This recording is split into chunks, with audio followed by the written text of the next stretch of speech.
Geometry Dash is an immensely popular game. It sat at the top of the charts for years now, and throughout those years, we've seen people demolish records of every kind. Fastest to beat all the main levels, fastest to beat the tower, fastest to get a rated level. Name a speedrun, it's probably been beaten before. Except, that's not really true. Some records haven't been beaten before, and that's how me, yes, me, this random guy, got an official world record in Geometry Dash.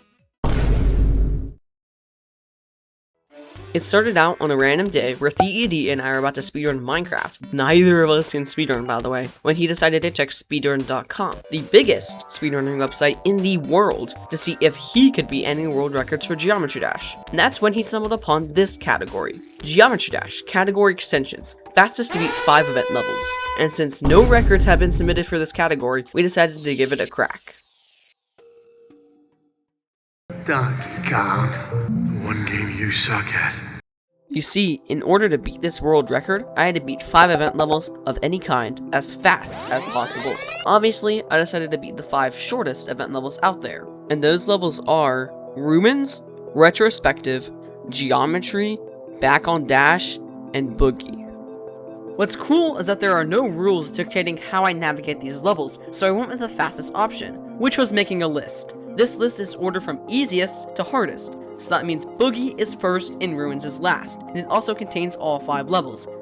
I feel like that's kind of obvious. And since I had my list done now, I can start practicing. But first, for me to actually get this world record, I have to be extremely precise. That means no deaths and absolutely no pausing. But for that to happen, I had to learn all these levels so that I'm not choking at 98% at the end of the run. Luckily, I've beaten all these levels before. 1 year ago. After about 20 minutes of pre-practicing, I was ready to go.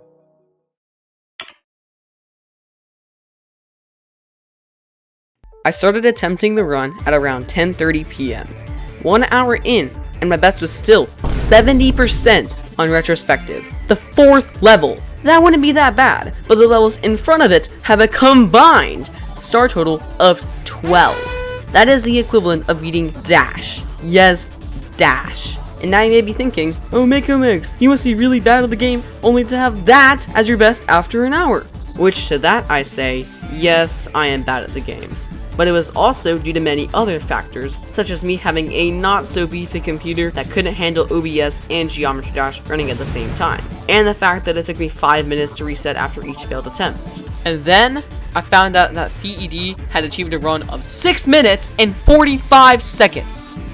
This was a major blow. I realized that TED's run was near perfect, as after some quick math, I found out that he had 1 attempt at each level. If I wanted to beat this time, I had to make 0 mistakes. And considering my previous issues, that was unlikely to happen. But then, I realized that if I wanted to achieve this run, I had to change something about my playing style. So, because I was struggling with my current level order, I decided to completely reverse the order of the list. That means the hardest level, Ruins, was first, and the easiest, Boogie, was last. That way, I'd have an easier time at the end of the run, instead of stressing out and wasting a lot of time. And after a bit more practice, I was ready to attempt the run again.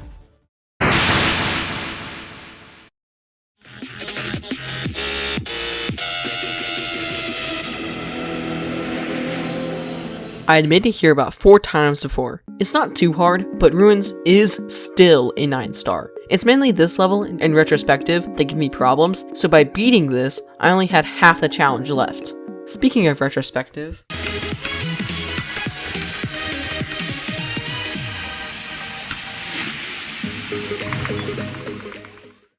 okay, this ties this run with my best record post-order switch. After Geometry, I should be in the clear to finish the run.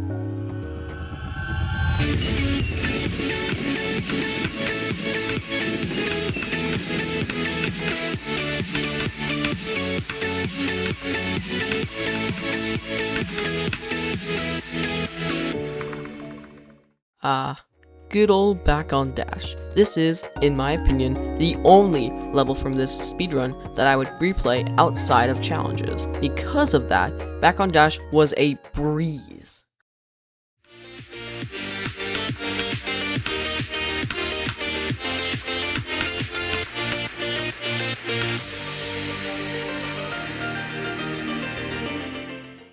And finally, I had made it. The only thing that stood between me and a world record was Boogie, a 2-star.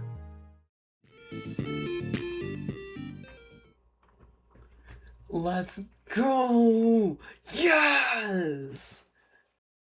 There's this feeling of pride and joy that you can only get after doing something monumental, like finishing this level that you spent hundreds of hours on, or maybe beating this extreme demon after tens of thousands of attempts. 2 top 1s in one day, bro. For me, this joy came when I got a world record nobody else had. But it was a world record, and it was under my name. And then The Edie beat me 3 hours later.